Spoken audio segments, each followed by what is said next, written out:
मैं खोजा दामन और बलवा की जनता को बता रहा हूं, हम इनको सिर्फ एमएलए नहीं बनाना चाहते, बल्कि सीमांचल में जुल्म के खेल को खत्म करना चाहते हैं, गेम ओवर करना चाहते हैं लोगों का। ये खेल खेल रहे हैं सीमांचल की जनता से, जिंदगियों से खेल खेल रहे हैं। और आज मास्टर साहब कितने बच्चे मर चुके हैं, मैं जानता हूं। बिहार के बच्चे हैदराबाद में काम करते हैं, बैग सीते हैं, मजदूर का काम करते हैं। लोग आकर मुझसे कहते हैं कि साहब बच्चा इंतकाल कर गया, हमारी मदद करिए, हम लाश को बिहार लेके जाना चाहते हैं। उसके माँ बाप फोन करके बोलते हैं बच्चे स्कूल को नहीं जाते। मास्टर साहब आप तो सत्ता में थे ना, आप तो मोदी नीतीश कुमार के राज दुलारे थे, आप तो मोदी का साथ उस वक्त दिए जब ट्रिपल तलाक का कानून शरीयत और संविधान करा गया था। आप तो मोदी के राइट हैंड थे जब CAA का कानून संविधान और मजहब के खिलाफ बनाया गया। क्या तुम यहां पर एक डिग्री कॉलेज नहीं खुला सकते थे कोचा दामन में? आज आकर आप कहते हैं कि मैं राजद में आ गया हूं और मुझे कबूल कर लो, और फिर क्या कहते हैं कि ये सरकार बदलने के लिए वोट दो। 2004 से राजद की सरकार नहीं बनी, और क्या 2004 में नीतीशवा को हमने मुख्यमंत्री बनाया?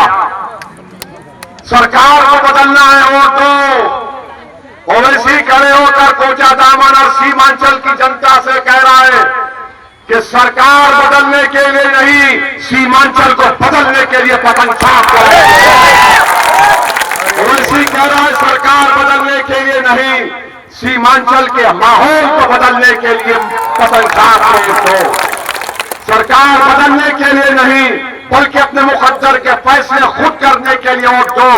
यकीनन बीजेपी को हराएंगे। राजद नहीं हरा सकती, मजलिस हरा सकती है मोदी को। तुमने कितने मर्तबा, और लालू बोल रहे हैं तुमने बदवा मजदूर हो।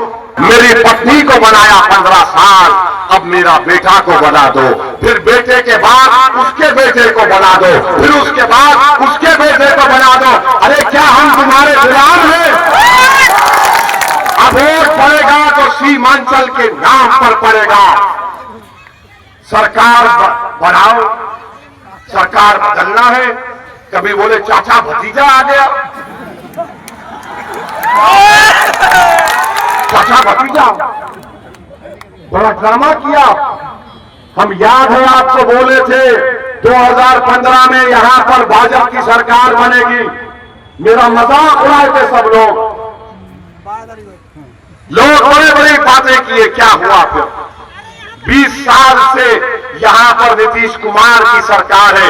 ये बच्चे तो लालू का दौर भी नहीं देखे होंगे, और लालू ये उम्मीद कर रहे हैं कि मेरे बेटे को फिर से पटना की कुर्सी पर बिठाएंगे। लालू जी सुन लो, तुम्हारा बेटा नहीं, सीमांचल का बेटा की बार मुख्यमंत्री बनेगा। ये लड़ाई सीमांचल के मान और सम्मान की है, ये लड़ाई सीमांचल के इंसाफ की है, और मजलिस का परचम सीमांचल और कोचा दामन के घर घर को पहुंच चुका है। और राजद वालों, तुमने इजहार अस्सी साहब को हमसे तोड़ा, मगर तुमने इजहार अस्सी साहब को कितना धोखा दिया।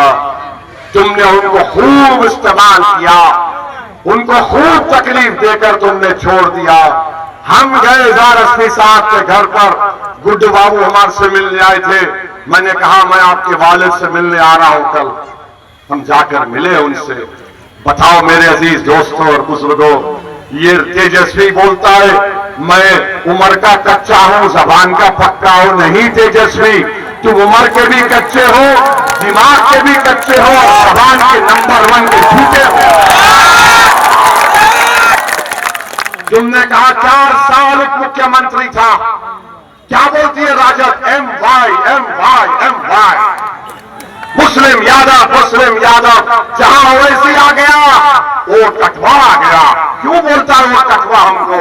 क्योंकि ये समझते हैं कि एम सिर्फ इनको वोट देगा। ओवैसी कह रहा है कि नहीं, वोट देने का टाइम खत्म, अब वोट लेने का टाइम है सीमांचल के। तो इसीलिए इनको तकलीफ होती।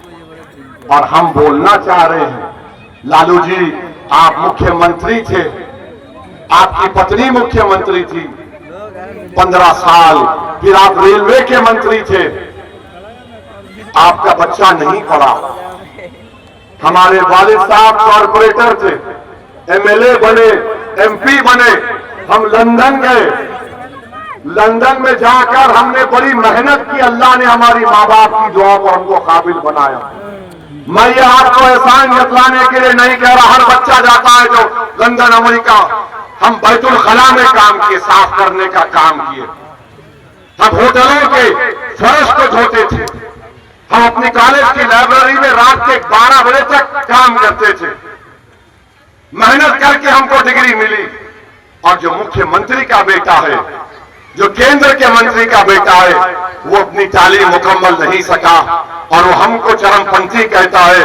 बाबू तुमको ऐसे किताबों के नाम बोलूंगा कि तुम भूल जाओगे चरमपंथी क्या होता है। मगर मैं आपसे वादा कर रहा हूं, जिसको आपने सत्ता दी, राजद को 15 साल, कांग्रेस को 20 साल और नीतीश कुमार को